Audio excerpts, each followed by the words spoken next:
What's going on, everybody? Jonathan Rain here from PASSIONBUILT. Today's video is brought to you by motopartsource.com, your online source for high quality used parts for your first or second generation Suzuki SV650. Let's get today's video started. So as you saw in the title of today's video, we're going to be talking about aftermarket fairings and whether you should or should not buy them. Now, I picked up this 2005 Suzuki SV650S recently from motopartsource.com as a part out bike. Now, when I picked up the bike, it looked a little bit off, and I thought it might have been just because it had been in an accident and the fairings were just a little bit off on it. But when I got it back to the shop to unload it, I started noticing more things. So the first major thing I noticed about this tail is that it has horrible fitment that created a huge gap between the rear seat and the fairing itself.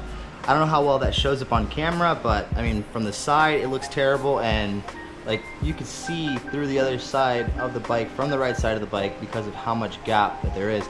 Now this gap right here is excusable because there would be a passenger grab handle there, so I'm really not going to complain about that one too much. Now, other thing about this fairing that I noticed is that it's a one-piece design. It's not like the OEM style where it breaks up into 3 to 4 pieces depending on the way you look at it.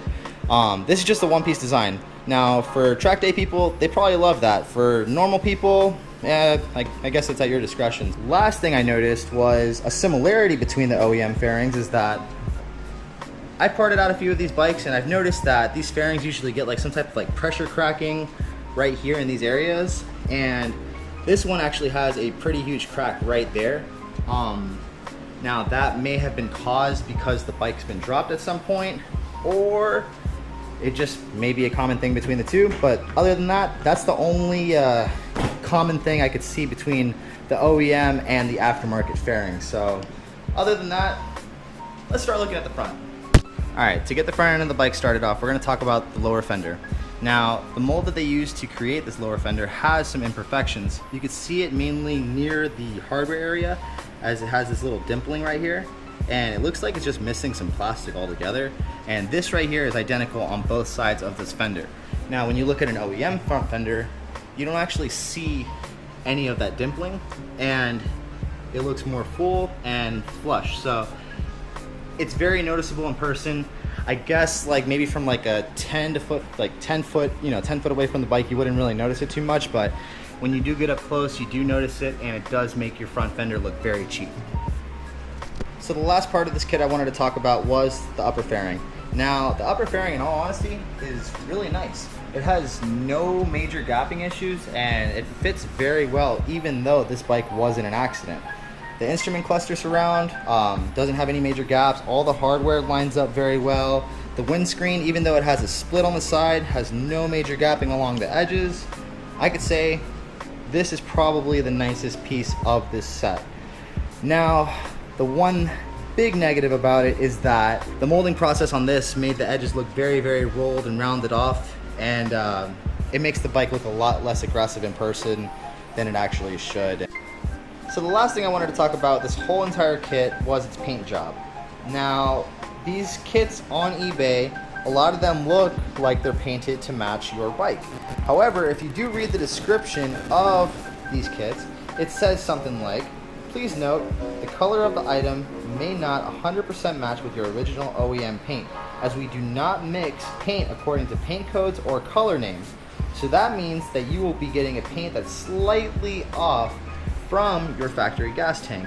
And I don't know how well you could tell, but this gas tank compared to these fairings do not match at all. These fairings in person look orange compared to this tank, which does not look like the same shade of yellow. So that right there may be bothersome to some people. Some people it may not bother as much. For me, I would absolutely lose my mind seeing that.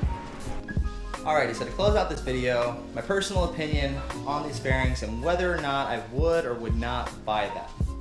And the answer to that is yes and no. For my daily driven 2008 SV650 that I would like looking factory spec, no, I would not put any type of cheap fairings on this bike. But if I was to go off and build a track race day specific bike that I know is going to get dropped at some point, I would not feel bad about dropping a bike with cheap aftermarket fairings on it, because OEM fairings are a little bit more difficult to obtain nowadays as compared to these. You can just go on eBay any day of the week, pick up a set of these, and you know, you're taking a gamble on fitment, you're taking a gamble on the paint job that they're gonna send it to you with, but you know, if that's what you're looking for, that's on you. I think that these would make a great pick for anybody that's on a budget that wants to go ahead and put their SV back together because, you know, they just want to make it look nice again. In all honesty, this kit isn't really it's not the most hideous kit in the world. It's an OEM looking kit. From 5-10 feet away, it looks like an OEM SV650. Up close, it's a different story. So other than that, I hope that this review helped you out a little bit and making your decision of whether or not you want to buy an aftermarket kit or an OEM kit. Now, there are plenty of SV650 dismantlers, much like myself, that have these OEM kits available. Now, they may not be paint matched to your bike, but my recommendation is you can go buy a used fairing from any of these dismantlers, go take it to your best paint shop guy, have them paint match it to your bike, and you'll be much more happier with the quality and the fitment of that compared to a Chinese aftermarket fairing kit. So other than that, thank you so much for watching today's video. I really appreciate your time.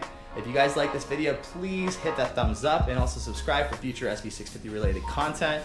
And if you guys have happened to find an aftermarket fairing kit that's actually very good fitment all the time, drop that in the comment section and help these other SV enthusiasts below. And until then, we'll see you in the next one. Peace.